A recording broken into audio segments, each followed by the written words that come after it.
Good evening, I'm Jeff Koinange, and this is Jeff Koinange Live. Tonight, we continue our discussion. Is there a rift in the rift? Also, what is all this talk about Ruto versus Ruto? Are the governor and the DP at loggerheads? We're going to be asking the tough questions tonight. We've got the governor of Bomet County right here in the house, and we'll be assisted by the Senate Majority Leader himself, the man from Tarakaniti.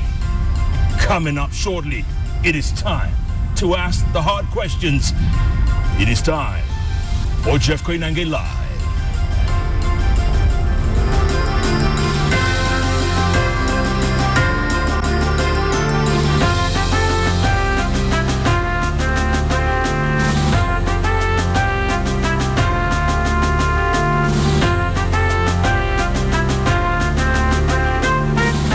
And let's get the tweets going. Let's take it straight from where we left off last night, because it was a cracker.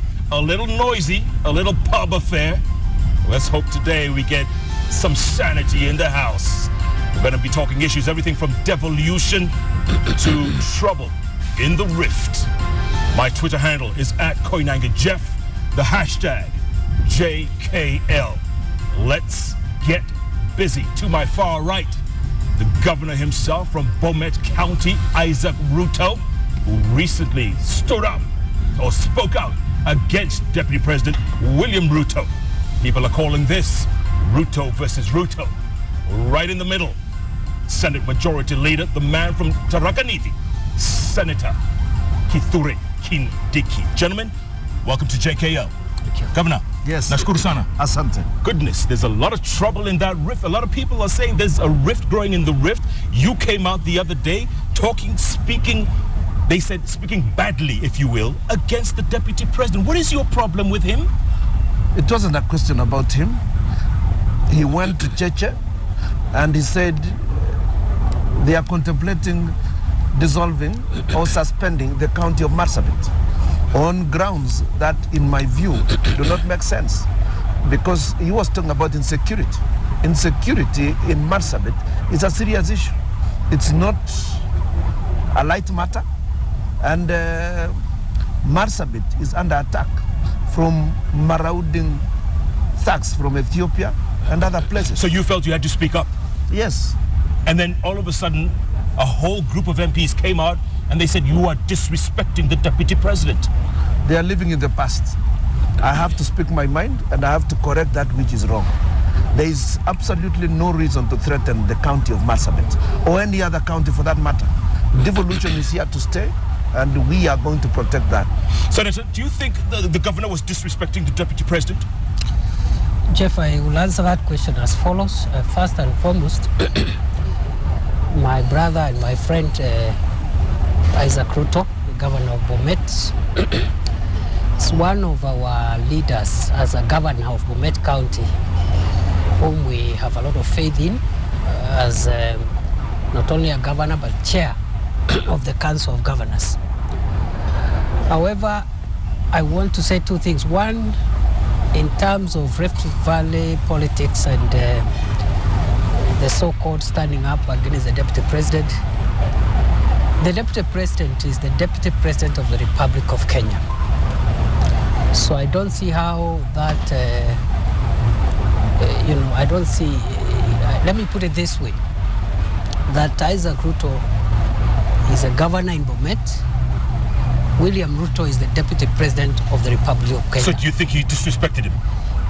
In a way he did. And, I watched his interview, the governor's interview, and he was trying to say that the deputy president is, one of us. And I think he missed the point. The deputy president is not his match, even politically.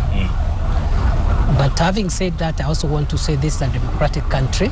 Somebody can express their views without really fearing reprisals. I was about to say that, so Senator. So as a party, yes, we are taking what the governor said as part of his democratic Why did rights. MPs have to warn him then? Why did they have to call a press conference to warn the governor? The same way he had a right to express himself is the same way MPs and other leaders can also express themselves in terms of responding to what he has. Governor, do you think you disrespected the DP?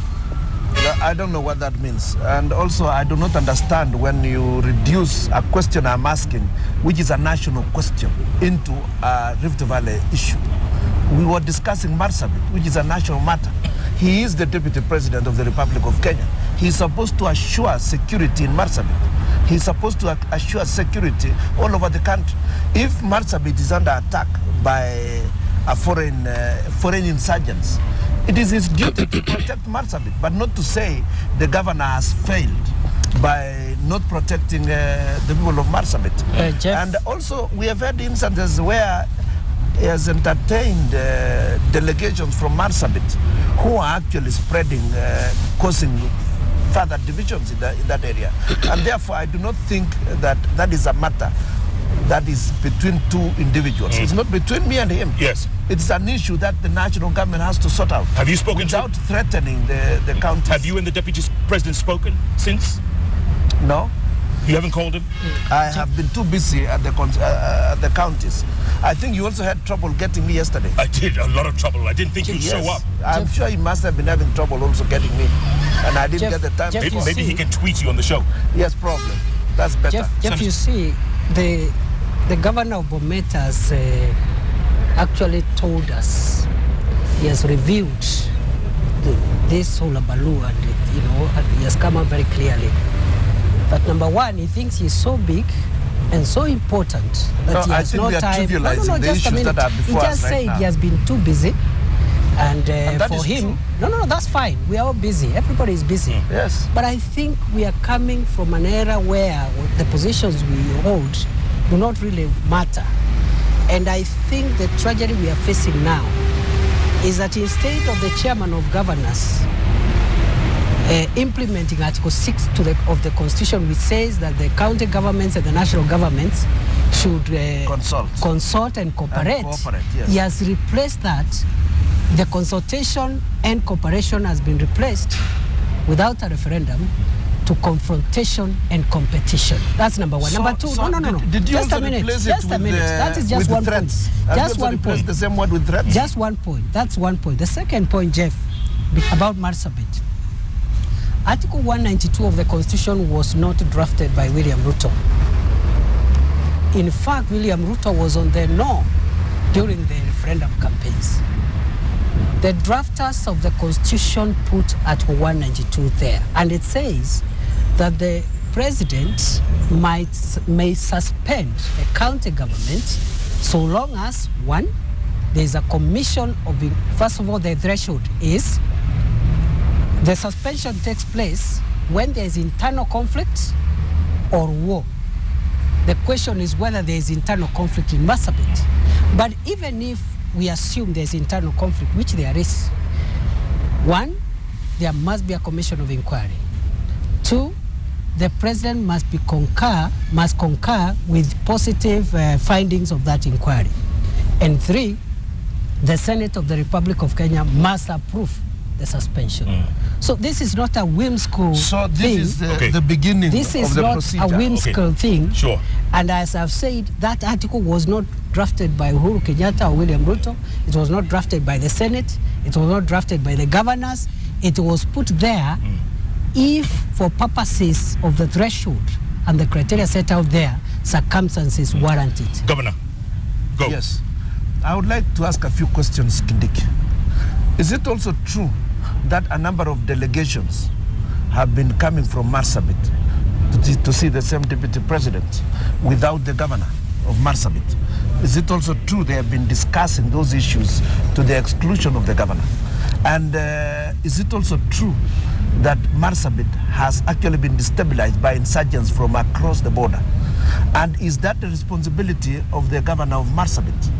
Is it also true, are you aware that there has been such support he has been offering to fellows who are actually out to discredit the county government of Marsabit on the basis that Marsabit actually voted entirely a different party? We as governors do not look at counties in terms of parties. We want to protect the rights of the people to vote in their governments. When they mention these threats, I know what they are up to.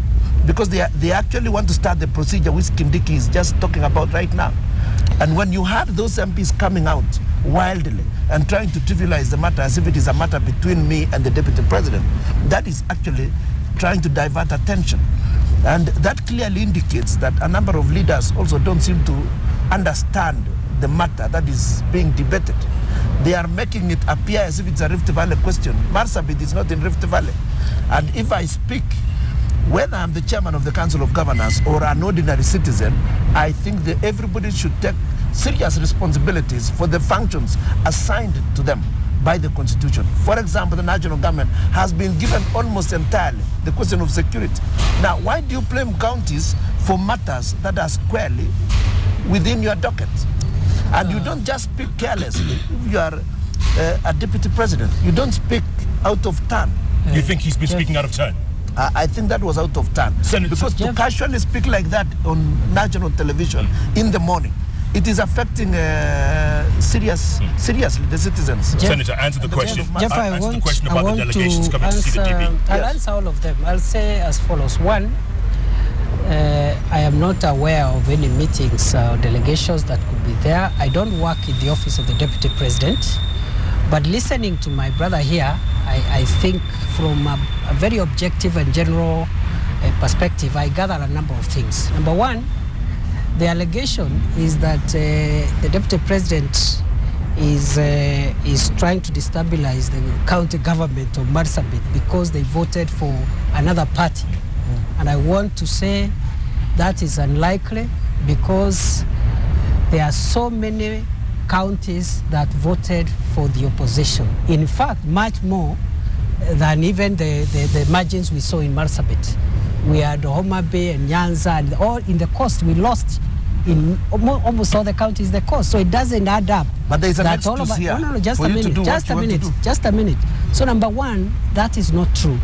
Number two, as a national leader, I don't think the Deputy President can narrow himself into a county and start doing county politics. Number three, Marsabit has had internal conflict for a very long time. Yeah. A few years ago, we lost the entire political leadership of that county in the search for peace. Number three, the problems in Marsabit, it appears to some of us, have to do with the outcome of the last general election. Yes. And the way the county government came to address inclusivity issues. So it's more of an internal issue. The other aspect of maybe external aggression, perhaps that's where the national government will come in. Mm-hmm. And that's why Article 6 is talking about cooperation and consultation. Yes. It's a shared responsibility. Yes. Okay. So who started the threats? It's not Marsabit, it's not the Council of Governors, it's not us who first started it. We received the threat. Article 192 is not a threat. Article 192 is not a threat. It is a reality. It's not a threat. I mean, so it's you would like to do it? No. Is that the intention? No, I'm saying that article, very clear that article says if the threshold is met, namely there is internal conflict. Two, if there is a commission and the president concurs and the Senate approves, then there is a process of suspension. And even that suspension is time bound.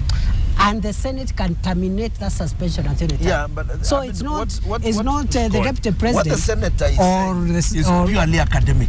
He's reading to us the provisions of the Constitution. I don't think the Deputy President was in Cheche to give civic education. His statements are taken very seriously, including by the residents of Marsabit, including every county will take very seriously any statement coming from either the president or the deputy president. So it was not a question of civic education. What my friend here is doing is simply telling us a point of law. I don't think that is the issue. That can also be said in a class. So you say he was wrong? That was very wrong. It was extremely careless. And I have checked the statement he's making about the distribution of positions in Marsabit. And I found that it is very well balanced. In fact, the governor went out of his way to balance all the communities. Okay. The only problem is that there are people who are competing against him who would easily benefit if he was suspended. What do you tell those MPs who called that press conference and told you to respect the DP. The MPs who spoke yesterday are the same ones who spoke about 6 months ago, telling me that they were going to expel me from URP. Something that used to happen in the KANU eras. I don't think they are living in the present. Because when you give me warnings or you come and trivialize a serious issue, I want to suggest to them next time they are coming to speak on behalf of any other person, they should first check what the subject matter was. But maybe they were saying that because they feel you are more coded than URP. True or false? Coded or not coded, I don't know what that means. I speak my mind and I stand for devolution. Whether the devolution that I pursue is supported by CORD, Jubilee, or any other party, I'll be with the devolution. But there are those who say you are supported by CORD, that you maybe even funded by CORD. Being funded to do what? To appear before with Jeff here? Do I need any funding to speak with you? Do I need any funding to come from Bomet to Nairobi? Do I need any funding to be a governor in Bomet?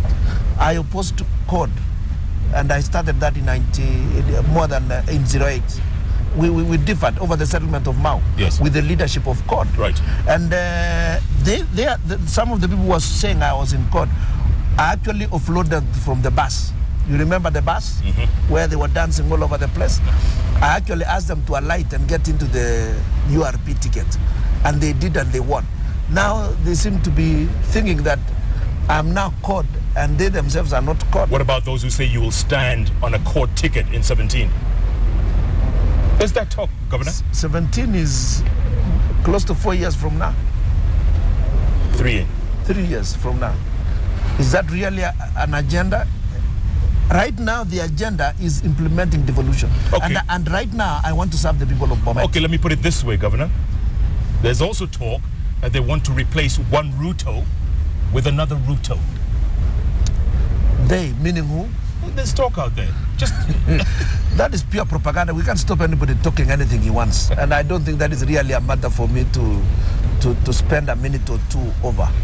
Right now, I have my brief very clear to deliver on devolution to the people of Bomet who voted for me. And in fact, I intend to do that. And I'm busy with that. And these other diversionary issues do not arise. And I want to tell you, yesterday I had some of the senators, and I will challenge my friend here to tell us whether senators really take their work seriously, because a senator is supposed to represent the county and the interests of those counties and to protect the county governments. But right now, they are the first one to throw salvos all over the place. We know they have a responsibility to do oversight. But when have they done that oversight? Are they doing that oversight, or they are just busy trying to dismantle the county governments? And bear in mind that right now, we need more support from the Senate than an onslaught. Okay. Take, for instance, when they said the county government didn't do any development projects. The Senate hasn't said anything, including my friend here. He has said nothing about it, and he knows there was no development funds disbursed in July, no development funds disbursed in August, because first of all, they themselves have not even passed the County Allocation of Revenue Act. Okay, hold that thought, Governor. Senator, before we go and break, I want you to answer real quick. You've heard the talk. They want to place one Ruto with another Ruto, or... No, I don't want to comment on that. Okay, I want to say... let me ask you this. Let me ask you this. No. Yes, we're going to get to devolution in a bit, and that's a long topic. We're going to talk about it in a second. But let me ask you this. But I hope... Do you see the governor as a rebel within the coalition? Jeff, I think we cannot use a platform like this to discuss trivial matters. What Kenyans want to hear, okay, in my mind, is whether we are on course in terms of county governments picking up, whether we are on course in terms of the rule of law and the new constitution. And that's why the question of Article 192 and whether the deputy president was right, for me, was critical. You're avoiding the question, Senator. And no, I'm not avoiding. Avoiding the question. I'm not avoiding. Rebellion over what? There is no election taking place. Yeah, but... He's just speaking his mind. Your colleagues were in the press conference. No, this is... there were two senators. Listen, my brother. Mm-hmm. My brother here is, as I said, as a governor, is a senior member in our coalition. He's free to express his views, if whatever he wants to do, even if he wants to vie for president, that's not an issue. We have had so many people with ambitions. And sometimes I used to tell them, they go to a public place and there's always a crowd. Some of them got 20,000 votes. So we are not, there's no rebellion to talk about, there is no election, it's just a waste of public airtime. I'm not avoiding questions. I don't avoid questions. Fine, gentlemen. I don't. Okay, I would. We're going to take a break right now. When we come back, let's talk county government. Let's talk devolution. Let's talk devolution. You want to hold that referendum. You've been talking about it for months. Are you going to hold that referendum? And what are you doing with the money that you got already? I see more Range Rovers and Land Cruisers. Governor, what's going on? Hold the thought. How many governors are in Nairobi? All these Range Rovers are theirs? Oh my. We are picking up where we left off last night. We've got the Senate Majority Leader, Senator Kithure Kindiki. We've got the Chairman of the Governor's Council, also the Governor of Bomet, Isaac Ruto, in the House, and we are talking issues, and it's getting pretty hot on the bench. Jeff Koinange live from the poolside of the Intercontinental Hotel is going to take a break. Please get your tweets going. The hashtag is JKL. My handle is at Koinange Jeff. Let's get busy. Be reading your tweets when we come back from a break. Back in a moment.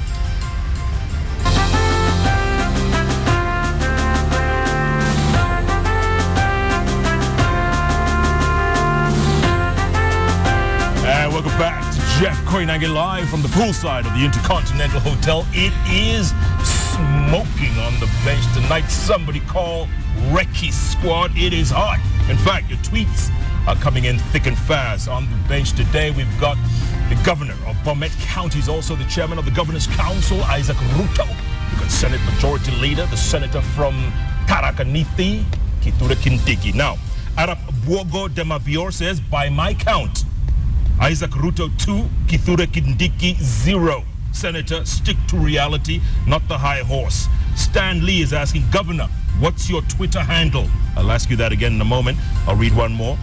Frederick Okango is asking, ask the Governor if the DP is gagging Rift Valley politicians. First off, Governor, do you have a Twitter handle? Are you on Twitter?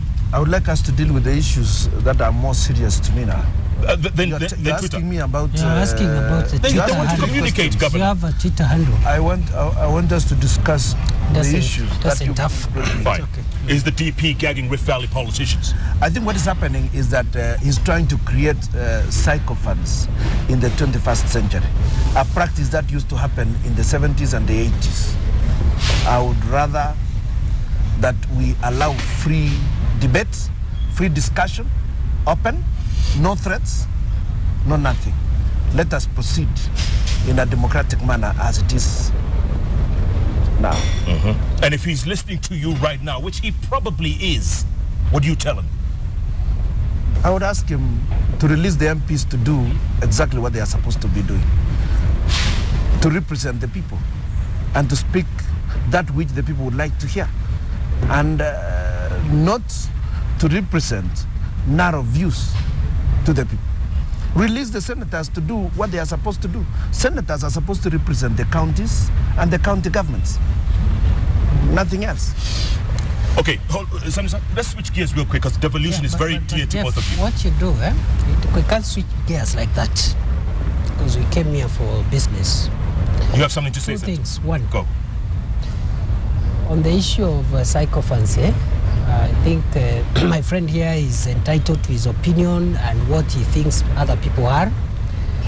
But I also want to say that politics is won through political parties. And right now when we campaign, we were Jubilee. I am a Senate Majority Leader, a senator elected on a Jubilee ticket. I support President Uhuru Kenyatta. I support the Deputy President. I support the implementation of our manifesto. And if that support and political loyalty to my party and the leadership of my party amounts to sycophancy, then I think perhaps, according to him, he could fill in the blanks with whatever other word you want to use. But I have no apologies to make about that one. So we are running a political organization, we are running a government through a political party, and I am loyal to that party, and I believe in the ideals of that party and its manifesto. And they can call you a sycophant all they want. Whatever they want. It's You see, okay. I also have my own views. Professor. I also have my own views, of But what Professor, he could be. Okay. But it's not Professor, of national interest. You can tell us. No. You can Just tell a us. moment. The second point. No. Relax. I choose what to say and what not to say. This is national television. Correct. It's not an opportunity to, just pick anything that you think you have in mind. The second point, Jeff, is that with regard to our role as Senate, we know our role very clearly. We have read Article 96 and other parts of the Constitution. We have a protective role over counties, but we have an oversight role. Yes. Every time we do protective work, the governors are with us. Like when we are asking for more money. Every time we start exercising our oversight role, the governors run away. Like when we start asking questions how they are spending money to buy top-of-the-range vehicles within the sea of poverty and deprivation that is in the rural areas. And we're asking ourselves why counties cannot take advantage of the fact that they are new entities to trailblaze, because we have had 50 years of a very sad experience with national government and the former local authorities, where people believed government means largesse, it means opulence, it means living large. Counties are brand new entities. They can show us you can have a small establishment, a very frugal government that is emphasizing more on development. But right now they are copying the bad old habits. In fact, they have even surpassed. Governor, what do you say? Senators accusing you governors. The senators, first of all, has no facts in his hands. He's just bringing in what he's hearing in the papers, the propaganda all over the place. Like when they say county governments are not spending money on development, it's a pure lie. Because, for example, in July, he's aware we did not receive a cent. In August, we received no cent. In September, we received funds around 10th of September, and the money that was released, we were told only pay salaries. There are two items in the budget. We have the 3 or 4 counties spend some money on development. I am one of those counties. 3 out of 47. Yes, is one of including such Tharaka Nithi. Just a minute. 25% of the Tharaka Nithi first quarter budget was on development let the governor expenditure. finish. Let me finish. Where did they get that money from?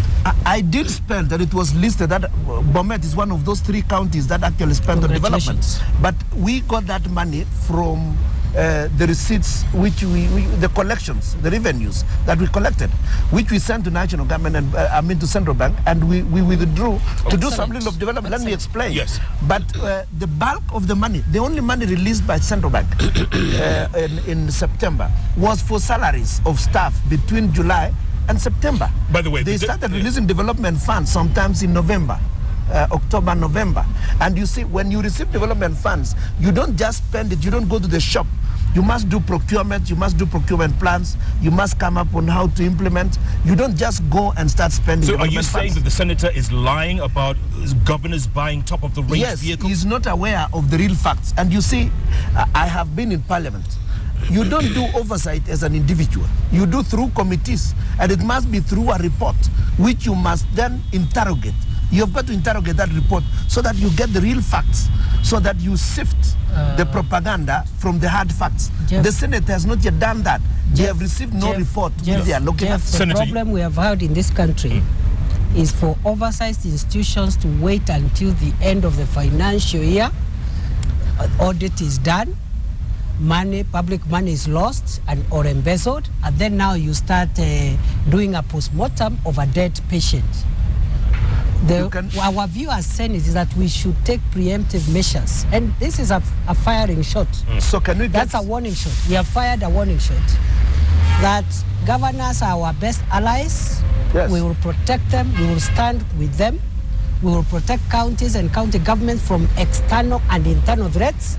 But at the same time, as the institution with a lawful mandate to oversight them, we will not be friends, and we will not tolerate the theft of even 1 shilling. So we are just telling them, oversight doesn't. Perhaps the controller of budget may have been, wrong, etc.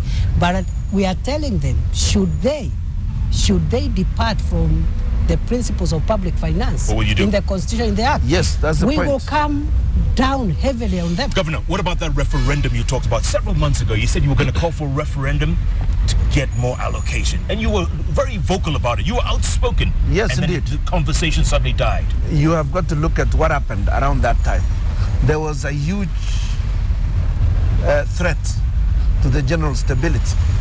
This country was kind of held hostage by thugs at Westgate around that time. And in solidarity with the rest of Kenyans, we decided to go slow. And also remember, around that time, the whole country was debating about the possibility of the absence of both the president and the deputy president. That was a serious threat on the general smooth running of government. And we thought it was appropriate that we could put it on hold for the time being. So but that doesn't mean we've given up on making sure that the allocations are equitable. For example, we've been talking about 32%, which is not true. It is 32% of revenues of 2010-2011. We are talking about the current revenue. Supposing we used a specific percentage on current revenues. Correct. Because why should counties spend money on the basis of 4 years ago?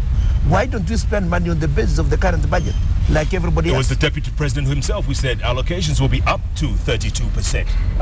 Almost one third. But 32%, 190 billion out of the 1.6 trillion, Jeff, does not equal Jeff, 32%. So we are talking about changing the law, which talks about the calculation of that percentage on the basis of the last audited account as approved by Parliament. Because this Parliament has not even approved the last audited accounts which were given to them. So they may continue in 2010-2011. Senator. One, it is true. We stand with the governors that we need more money in counties. As Senate, and I'm speaking on behalf of all my colleagues.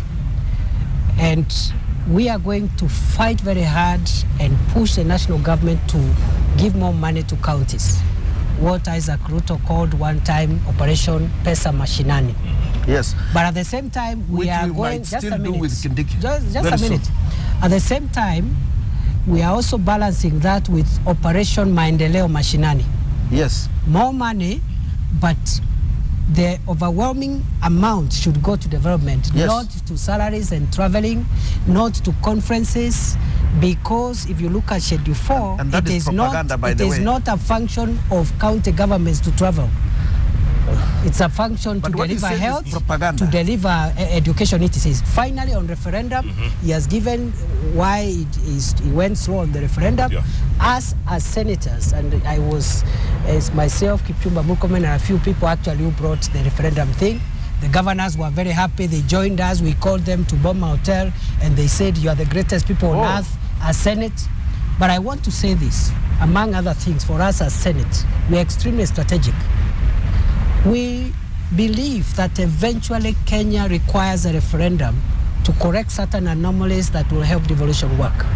But the timing, we discovered, had a few issues. But even more fundamentally, even over and above timing, the CORD coalition, our friends in the Senate, hijacked the agenda on referendum and made it a partisan affair, which we had warned them not to do.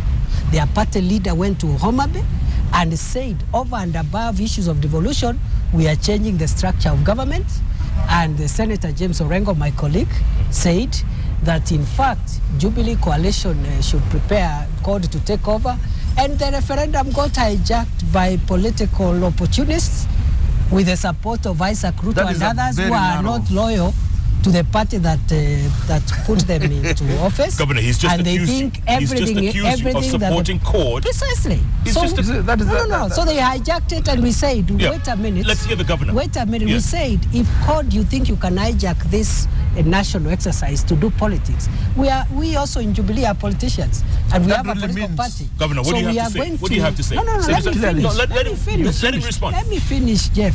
Let's finish. Okay, can you? There's no hurry. We better talk one point and exhaust it. My brother, we're going to go to a commercial break and we need an answer. No, Jeff. Listen, okay, allow me to answer. We will not allow as senators for any party, including our own party, to hijack a very serious national discourse like this for sectarian interests. So partly as senators, we said if CORD is taking this debate, let them process it as a political party issue. We'll meet in the ballot. Governor. That is the part of the problem. The current political class want to pursue narrow party issues.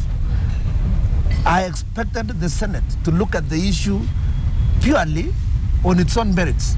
And if you are to push a referendum in this republic, all Kenyans will vote, whether they are in court, whether they are in Jubilee, whether they are not even in parties, they are independent, they will still vote as Kenyans.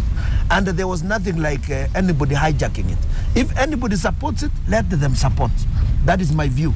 And therefore, I think it would be wrong for the Senate to look at issues purely that they can only go forward if they are supported by one section called Jubilee. So what was the difference? If Jubilee wants to own it as their own agenda, and when CORD wants to own it as its own agenda, so both of them would be wrong. If it is a Kenyan issue, if it's an issue that is going to improve the lot of Kenyans, let everybody support and let everybody move forward. We should not run away from a point of that is important to everybody, simply because your opponents have supported it. That, in my view, is wrong thinking. Gentlemen, some tweets coming in, and they're coming in thick and fast. Let me read a couple. Tony Muthoka says, Governor Ruto has some points. He's speaking his mind. Senator Kindiki should go back to teaching. Biketi Wafula saying, could Senator Kindiki explain to us his role as a senator with respect to county management? Because they feel there's a bit of interference. Let me answer both. The teaching one as well? I'm not going back to teaching, and I was elected by the people of Tharaka Nithi. I'm working very hard to serve them, and but that person is entitled to their view. And by the way, Jeff, defending anything associated with government is a very difficult thing. So I'm aware of where I'm coming from. The easiest politics is rebellion and opposition politics. You just need a platform, and you'll see you'll get a crowd. That's why I'm not worried. Actually, I'm not worried. I'm not worried, and I fear for my brother here. He will be misled. He'll get this kind of these things. And I said last election, we had people who had all this grandeur about these things, and we saw what happened. Now, having said that, on the second issue, that's the answer there could be long, but basically our work is to protect counties and county governments, but also to oversight them, to ensure that public money is used well and to the benefits of the people of Kenya. Good. Governor, yes. Ezra Omosa is asking, devolution is not working. Instead, governors are exposing their power and riches in counties. I think that is, maybe he's getting that from the press. But I would like to know which county he comes from, and I would like to invite him to Bomet. I take him through. Just when I was coming here, I was receiving dialysis machine for my hospital. I received a lot of linen for all the hospitals in Bomet. I also received mattresses. We have purchased enough drugs. We were doing a lot of development. We are doing a lot of development in the rural areas. We have already graveled over 200 kilometers within Bomet County. I don't know what he's talking about. We've started delivering water to people who never had water. I would like to invite him to Bomet. I take him round to have a look at what devolution is doing. How are you going to change that perception, Governor? Because obviously a lot of people out there. The problem we are having is that the leaders who are supposed to be explaining what we are doing on the ground are busy giving currency to propaganda. We are asking senators to simply represent us and explain what we are doing in the counties. Let them come and have a look and report. Like when they say we are spending all the money on recurrent, for example. The last quarter, and it is out, I would like even to publish in the press, we spent 51% on development in the money allocated to us. And remember that recurrent truly goes to salaries and also goes to vehicles. And a lot of people think the vehicles are for the governor. The vehicles are for the officers to deliver the service. You cannot deliver services unless you are able to move. And I would like a situation in which we look at the accounts objectively, and then give a proper report to the public. So devolution is going to work. And we as governors are busy making sure that devolution works. But I want to also make one thing very clear. We as governors are not beholden specifically to political parties. You can even read Article 103, which binds members of parliament. And that is the debate I would have liked to invite Professor to debate. Whether the other members of the National Assembly must play an identical role with the Senate, or the senators must play the same identical role with the members of the National Assembly, because they are bound by certain loyalties to the party. Are you saying you're above? Are you saying you're above party? As a governor, you are not bound to continue talking partisan issues once you are a governor. You are supposed to deliver a service to everybody within your county. You don't say this is CORD, this is Jubilee, that is another party. No. You are supposed to render that service. I actually agree with my brother. Yeah. Okay. Because the governors are part of the executive. Good. Senator, I'm sorry. I'm going to hold that thought because we have to go to commercial real quick. Before we go to commercial, let me read a tweet from a gentleman by the name of Tupac Ameru Shakur. It says, Mheshimiwa Ruto, kama hauna Twitter handle, our account, usijiite digital. Think about it. Chef Koinange live on the poolside of the Intercontinental is talking issues. We've got the governor of Bomet. He's also the chairman of the Governor's Council. And we also have the Senate Majority Leader, Senator from Tarakaniti. Do not even think of touching that remote control, because you know we are just warming up. Back in a moment.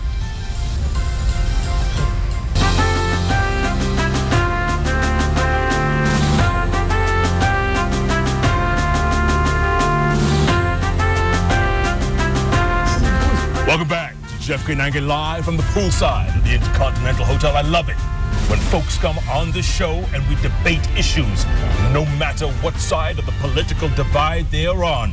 These two gentlemen with me today, the governor of Bomet, the senator from Tarakaniti, they're on the same side, but they differ on various issues. I guess that's democracy. By the way, I've been informed the governor actually does have a Twitter handle, folks. Get ready for this. At isaacruto.gov. At isaacruto.gov. Why are you so shy about your handle, Governor? It's been vindicated. Congratulations. Senator, you are at Kithure Kindiki. Yes, sir. At Kithure Kindiki. Okay, Tony Gashoka. He says he's watching with Governor Isaac Ruto and Senate Majority Leader Kithure Kindiki. He says there is serious infighting in Jubilee. Senator. I don't think so. Because what you are seeing is an expression of people's democratic views. I don't think anybody's fighting anybody. And if you look at some of the people who are making commentaries, there are people who are either MPs or governors like my friend. And I think that should not really be used as a yardstick of talking about, rebellion and infighting. The Jubilee family is intact, and as I've said, Jeff, it's a political family over and above everything else.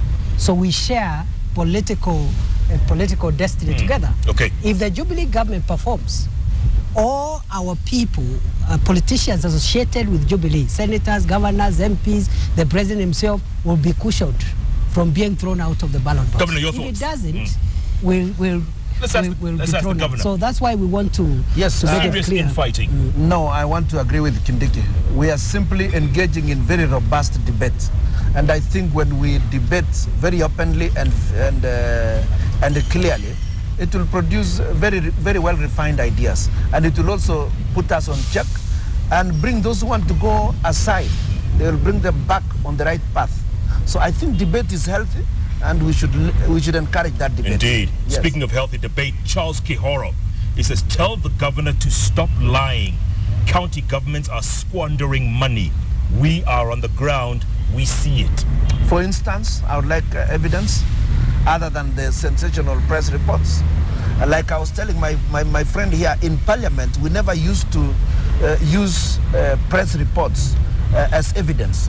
We would go for the hard facts, and I'm encouraging my friends here to stop lending credence to things that are propaganda. And that's why Kenyans have lost huge sums of money and are unable to recover from such losses. So what we are doing now, we're actually, like warning and saying this is what we want to see.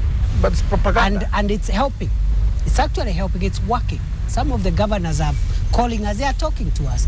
And they are saying, by the way, you guys are helping us. Because if we do a great job, for example, my bill, which I'm co-sponsoring with Murkomen, Sang, and Beatrice Elachi, to peg the development budget to be expenditure to be at 60%. Many of the governors are saying, actually, we are the beneficiaries because more development means better politics and better leadership for us. So for us, we want to say that we want a preemptive rather than reactive strategy. Governor, there's a question. By the way, don't keep blaming the press all the time, huh?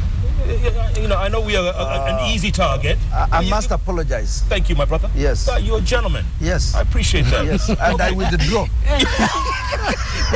Governor withdraws his comments. The Senate has brought this kind of reforms on this bench. All right, Governor, there was talk that in recent parastatal appointments, your former opponent, Koinange, got some plus job. Yes. And you were not happy. Oh no, that's part of the lies. That's part of diversionary talk. That is not an issue at all. I work very well with all my opponents, including those who opposed me even in Chepalungu previously. I work very well with them. I have no such issues whatsoever. And we've not discussed such an issue with anyone. Bottom line, I asked at the beginning of this show, I've been asking for the last couple of days, and I want you both to answer. Is there a rift in the rift? First of all, there is no rift. I don't think there's any rift. Why? Because the Rift Valley is a Jubilee stronghold. The deputy captain of our political vehicle, the Jubilee Coalition, comes from the Rift Valley. And I think what we are seeing is just natural. Let me say this, Jeff. All serious political parties have this kind of thing. Look at ANC and Julius Malema. Look at CCM in the just concluded election. If you are a serious political machinery, you expect this, and the test is whether Jubilee can hold together and maintain and carry everybody on board, while at the same time delivering on the electoral pledges we made. And we are there. And I want just to say, really, these are matters which perhaps are being taken out of proportion. The governor here is a good friend of mine. We share the same political ideology. We have a common political destiny. Devolution even binds us even greater in a greater detail. Going forward, I think I am discussing with him how some of the things he's saying, he can say them differently. And you're holding hands. For the good of the party. You're holding hands. For the good of the party and for his own good. For his own good going forward. Julius Malema is now with a party called Economic Freedom Fighters, EFF, remember? Yes. But that cannot shake ANC. That's what I thought. That's what I meant. Okay. So whoever, this is a huge machinery. You can make your comments and views, but within the party discipline structures. But if you want to fall by the wayside, then you're on your own.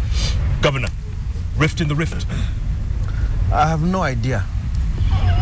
Because we've not discussed such a thing. There's no rift. Jeff. I'm not aware of any rift. There's no rift. No, you say you have no idea. Insofar as ideas are concerned, myself, I'm strictly on devolution. And I'll follow that path. If Kindiki decides to go off the devolution side, we are definitely going to part ways there. Are you going to insist on that plus 32%? Oh yes, I'm going to insist on 40%, 45%. You want half the national budget? Yes. With my support. 40%? Incrementally. 45%. Incrementally. The functions. Why? Because Jeff, that are being done, it is in our manifesto. Yes. The Jubilee manifesto promises to increase the allocation to counties gradually to 40%. Ledama, so I'll support it okay, so that my party can deliver. Okay, Ledama Olekina is saying no one should be allowed to use public funds to hire choppers. Governor. For what purpose? Governor, come on. Whatever purpose. That's a question. No, Whatever purpose. You don't use it to go to funerals, of course. You don't use it to go to funerals. What do you use the chopper for? Official business. You can also board a plane to the UK. You can go by bus. I believe you can go by bus to the UK. So it depends on what Lekina is saying.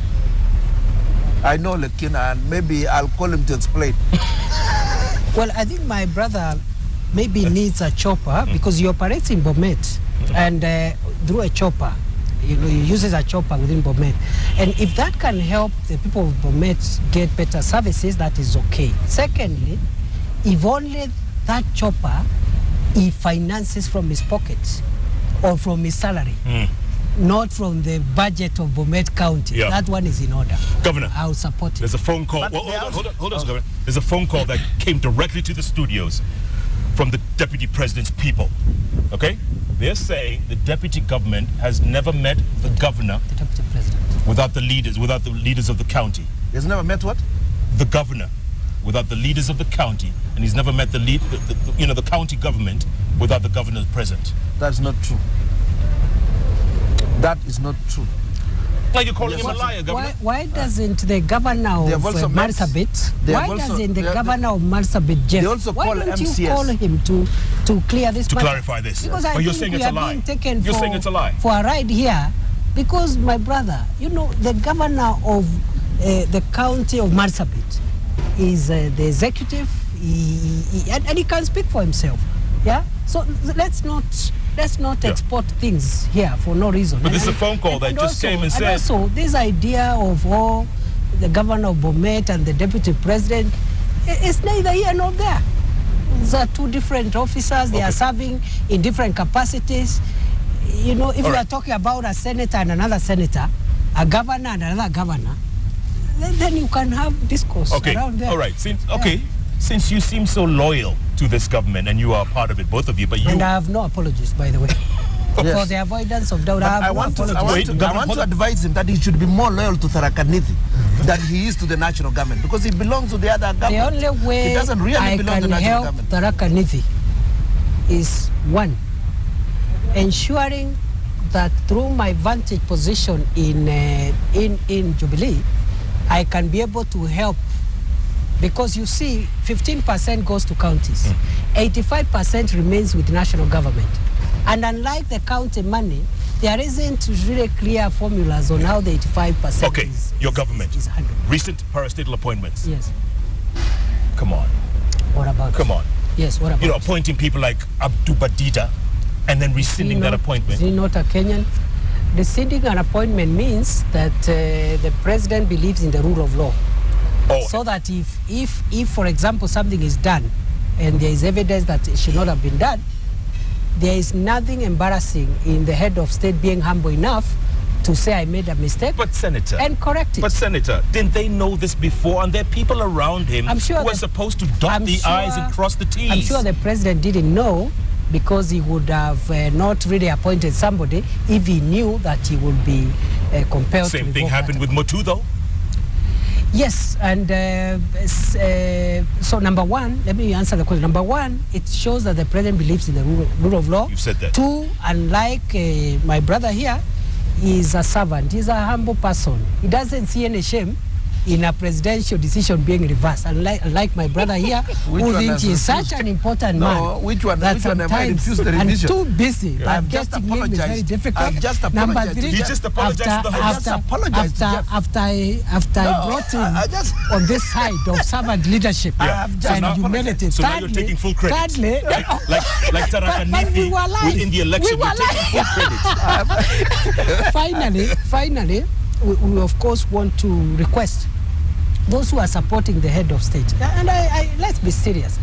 As senator, I have a small job, but I find it can be overwhelming. How much more for the president? So it depends. The president depends a bit more on the technical people around him, and we are asking them to at least improve on how they serve the president. But over and above everything, I don't see anything is wrong. Okay, maybe he should crack the whip, Senator. That's what we're getting at. Crack the whip. Run a tight ship. get the job done? That is his domain, and if he asks for my opinion, I will give it to him. A royal opinion. He's so scared of getting into that. You notice? Yes, he's tiptoeing. He's so scared. Governor, closing thoughts. Go.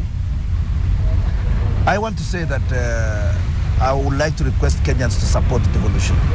To support the devolution doesn't mean they should not give us criticism and advice. But by and large, they should encourage that we understand that there must be development in the rural areas. And they should understand the challenges of the new dispensation that is now devolved units of government. And it is quite difficult. It's not easy. We request Kenyans to get along with us. And as much as possible, let's be factual in what we say. I want to assure Kenyans that we are actually putting more on development that the national government has been able to do over several years. For example, the national government is spending 72% on recurrent and 28% on development.